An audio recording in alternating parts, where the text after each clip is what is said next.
Next up is one of the biggest surprises of 2010, and this movie is called Buried.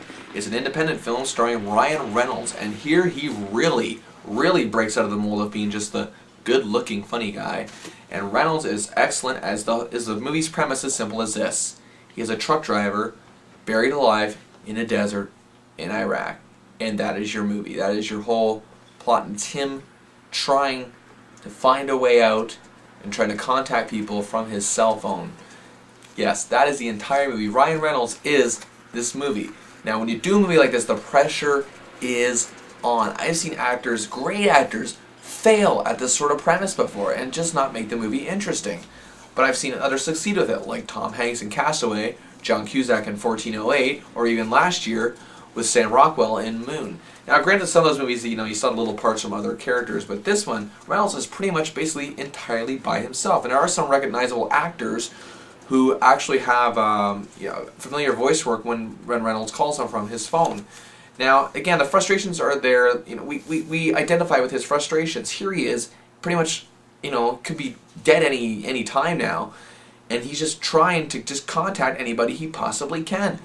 And, he gets the frustrations, voicemail. Obviously, he's, buried enough, he can't always get a good signal. It's fading. He's, the conversations he has with these people are frustrating, some of them. And it just seems like he's helpless and they're helpless. And that in turn makes for a bad situation and makes everybody feel sorry for themselves and each other. Ryan Reynolds really is a good actor, and I always thought he was.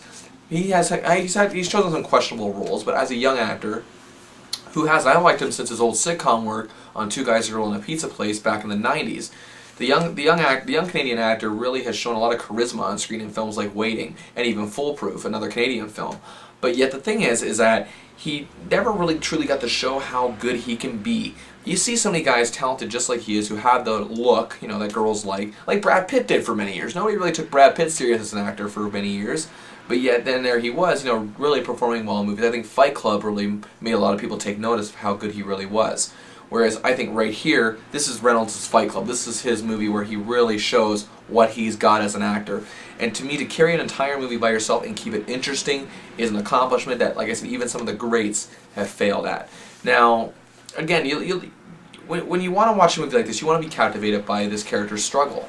Just like the way I was in 1408 with John Cusack. You're just wondering what was going to happen next to this guy, and really his character just and his captivation with this, whole other side thing really kept you interested. Reynolds, you get to know more about him as the movie unfolds. You get to know as he has these conversations, as he tries to get out. And this is the entire movie. It's more condensed than 12 Angry Men was. This is just a little area where he's buried, and he manages to pull it off with emotions that he doesn't need to be flailing his arms around or talking with his hands like he's on extra on The Sopranos. And again, Ryan Reynolds' performance here has to be seen to be believed. If you didn't think he had it before, think again. Watch this movie. I give Buried 4 stars out of 5.